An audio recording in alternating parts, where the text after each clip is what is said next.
Right AP మంత్రి పార్థసారథి మాట్లాడుతున్నారు live లో చూద్దాం.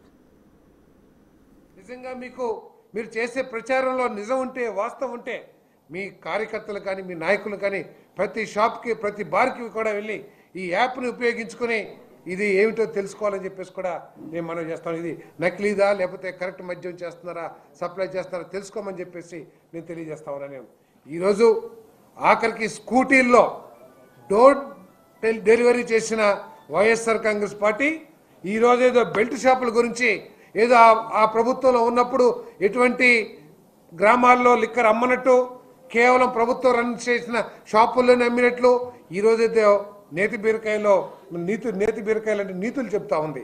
ఆ రోజు ఆఖరికి స్కూటర్లలో అదేవిధంగా అన్ని ద్విచక్ర వాహనాల్లో కూడా పెట్టి డోర్ డెలివరీ చేసిన విషయాన్ని మర్చిపోయినట్టున్నారు వైఎస్ఆర్ కాంగ్రెస్ పార్టీ నాయకులు అని చెప్పేసి మనం చేస్తాను. ఈరోజు డిజిటల్ పేమెంట్స్ గురించి మాట్లాడుతూ ఉన్నారు. డిజిటల్ పేమెంట్స్ ఈరోజు ఏ షాప్ వాళ్ళు కానివ్వండి, ఏ బార్ వాళ్ళు కానివ్వండి, గోడౌన్స్ నుంచి తీసుకెళ్లే లిక్కర్ కేసులన్నిటికీ కూడా డిజిటల్ ద్వారానే పేమెంట్ చేయబడటం జరుగుతుందని చెప్పేసి మనం చేస్తాం. నేను షాప్స్లో చేయటానికి ఇప్పటి వరకు కూడా డిజిటల్ దానికి సంబంధించిన సాఫ్ట్వేర్ మీ ప్రభుత్వంలో ఉన్నప్పుడు కూడా కనీసం ఎన్ని అభియోగాలు వచ్చినా కూడా ఎన్ని మన ఎలిగేషన్స్ వచ్చినా కూడా మీరు ప్రయత్నం చేయలే. కానీ ఈరోజు మా ప్రభుత్వం టెండర్స్ పిలిచింది సాఫ్ట్వేర్ని డెవలప్ చేయడానికి డిజిటల్ పేమెంట్ ద్వారా అని చెప్పేసి మనం చేస్తాను. దాని ద్వారా ఆ టెండర్స్ సాఫ్ట్వేర్ వచ్చిన తర్వాత 100% డిజిటల్ పేమెంట్స్ కానివ్వండి, లేదు ఎవరైనా సరే లబ్ధిదారుడు ఎవరైతే మందు కొనుక్కుంటారో వాళ్ళు క్యాష్ ద్వారా కానీ చెల్లించే అవకాశం ఉంటుందని చెప్పేసి ఈ సందర్భంగా తెలియజేస్తా ఉన్నాను. 75%, 25% డిజిటల్ పేమెంట్ జరుగుతున్నాయి. 75% ఎక్కడికి వెళ్ళిపోతున్నాయని చెప్తున్నారు. ఈరోజు ప్రైవేటు వాళ్ళ ద్వారా షాపులు నిర్వహించబడతా ఉన్నాయి. ప్రభుత్వ అధికారులతో లేదా ఎంఆర్ఓలతో మేము మద్యం అమ్మించట్లా. దీన్ని ఓపెన్ యాక్షన్ ద్వారా మేము ఈ షాపులన్నిటి కూడా ప్రైవేటు వ్యాపారస్తులకి అప్పచెప్పాం. అంతేకాకుండా 10% బీసీలకు కూడా రిజర్వేషన్ చేసి ఇచ్చాం. దాంట్లో మన దగ్గర ఏదైతే మద్యం కొన్నారో ప్రభుత్వం నుంచి ఆ మద్యానికి డిజిటల్ పేమెంట్స్ ద్వారానే చెల్లింపులు కూడా చేస్తున్నారని చెప్పేసి నేను ఈ సందర్భంగా తెలియజేస్తాను. అదేవిధంగా ఏదో 99 రూపాయల లిక్కర్ని ఆపేశారని చెప్తున్నారు. రమ్మంటున్నాను నేను.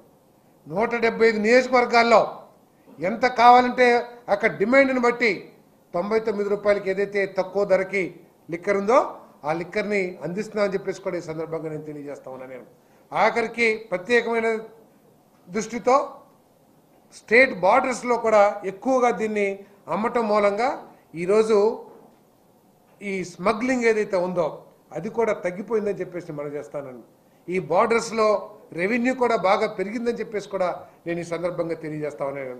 మరి అదేవిధంగా బార్లలో గత ప్రభుత్వం దేశంలో ఎక్కడా లేని విధంగా షాపుల కంటే 15% అదనంగా ట్యాక్సెస్ వేసి బార్లో లిక్కర్ అమ్మే పాలసీని తీసుకొచ్చారు.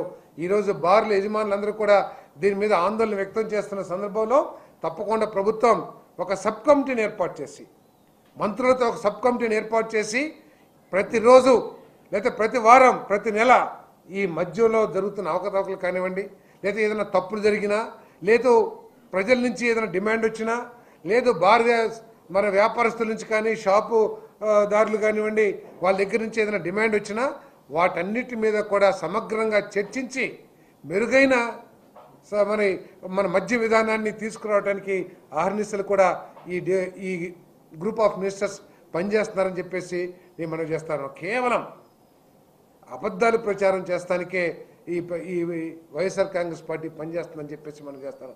కొన్ని రోజులేమో పీపీపీ మోడల్ ఏదో వాళ్ళు ఏదో కనుక్కున్నట్టు, వాళ్ళ ప్రభుత్వంలో ఏదో మేలైన వైద్యాలను అందించినట్టు పీపీపీ మీద, కొన్ని రోజులేమో అపోజిషన్ లీడర్ హోదా మీద.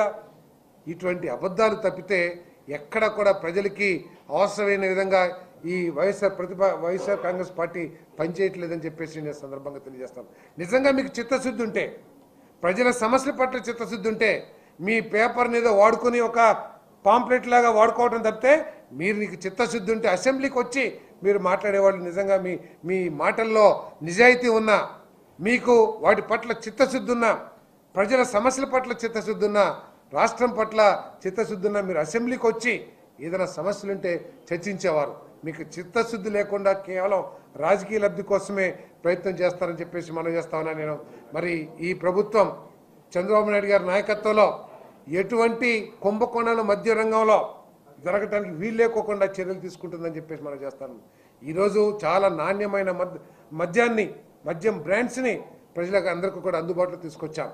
మీరు అత్యధిక ధరలకి, దేశంలో ఎక్కడ లేని ధరలకి నాసిరకమైన మందు మీరు ప్రజలకి అందిస్తే ఈరోజు తక్కువ ధరకి నాణ్యమైన మందుని దేశం అంతా కూడా ఉన్న బ్రాండ్స్ని ప్రజలకి అందిస్తున్న విషయాన్ని ప్రజలందరూ కూడా గుర్తించారని చెప్పేసి కూడా నేను ఈ సందర్భంగా తెలియజేస్తా ఉన్నాను. మరి ఇంకొకటి, ఈ వైఎస్ఆర్ కాంగ్రెస్ పార్టీ అధికారుల మనోస్థైర్యాన్ని దెబ్బతీయడానికి ప్రయత్నం చేస్తూ ఉంది. వాళ్ళు కేవలం బలహీన వర్గాలు, దళిత అధికారులను టార్గెట్ చేసి, మైనారిటీ అధికారులను టార్గెట్ చేసి వాళ్ళు ఎక్కడికక్కడ మనోస్థైర్యాన్ని దెబ్బతీయడానికి ప్రయత్నం చేస్తూ ఉంది. ఏదో వాళ్ళు కలలకంటూ మేము అది అధికారంలోకి వస్తాము, మీరు ఎక్కడున్నా కూడా తీసుకొచ్చి బట్టలు ఊడదీస్తామని చెప్పేసి భయపెట్టే ధోరణితో మరి మాట్లాడుతూ ఉన్నారు. మేము ఈ తెలుగుదేశం పార్టీ చట్టపరంగా పనిచేసే అధికారులందరికీ కూడా ఈ పార్టీ అండగా ఉంటుంది, ప్రభుత్వం అండగా ఉంటుందని చెప్పేసి మనం చేస్తాను. వారు ఏదో కలలు కంటా ఉన్నారు, ఏదో మేము అధికారంలోకి వచ్చేస్తామని చెప్పేసి. అధికారులందరూ కూడా మీరు ఎక్కడా కూడా భయపడాల్సిన అవసరం లేదు. ఈ ప్రభుత్వం చట్టపరంగా పనిచేసే, చట్టబద్ధంగా పనిచేసే అధికారులందరికీ కూడా, ప్రత్యేకంగా బలహీన వర్గాలకి, దళితులకి, మైనారిటీ అధికారులందరికీ కూడా, మరి అందరు అధికారులు కూడా మేము అండగా ఉంటామని చెప్పేసి కూడా నేను మనం చేస్తాను. ఒకప్పుడు కృష్ణా జిల్లా నాయకత్వం అంటే చాలా పేరెన్నికగల నాయకత్వం. గొట్టిబాటి బ్రహ్మయ్య గారు కానివ్వండి, కాకాని వెంకటరత్నం గారు కానివ్వండి, మల్లకృష్ణ గారు కానివ్వండి, మరి ఎన్టీఆర్ గారు కానివ్వండి, ఇంకా అనేక మంది, సుందరయ్య గారు కానివ్వండి, మరి బాపనయ్య గారు కానివ్వండి, ఇటువంటి ఉన్నత విలువలు కలిగిన రాజకీయ నాయకులు చూసిన జిల్లా ఈరోజు వైఎస్ఆర్ కాంగ్రెస్ పార్టీ కృష్ణా జిల్లాలో చేస్తున్న మాటలు కానివ్వండి, వాళ్ళు చేస్తున్న చేష్టలు కానీ చూస్తూ ఉంటే కృష్ణా జిల్లా వాసులందరూ కూడా తలదించుకుంటున్నారని చెప్పేసి కూడా నేను ఈ సందర్భంగా నేను మనవి చేస్తా ఉన్నాను. ఒకప్పుడు ఆంధ్రప్రదేశ్ రాజకీయాల్ని ప్రభావితం చేసిన రాజకీయాలు ఈ కృష్ణా జిల్లా సెంటర్గా ఉండేదని చెప్పేసి కూడా నేను మనవి చేస్తా ఉన్నాను, తెలియజేస్తా ఉన్నాను. మరి ఈరోజు కృష్ణా జిల్లా రాజకీయ నాయకులు అంటేనే రాష్ట్రం అంతా కూడా అసహించుకునే పరిస్థితికి వైఎస్ఆర్సీపీలో ఉన్న నాయకులు ప్రవర్తించడం చాలా శోచనీయం అని చెప్పేసి కూడా నేను ఈ సందర్భంగా తెలియజేస్తా ఉన్నాను.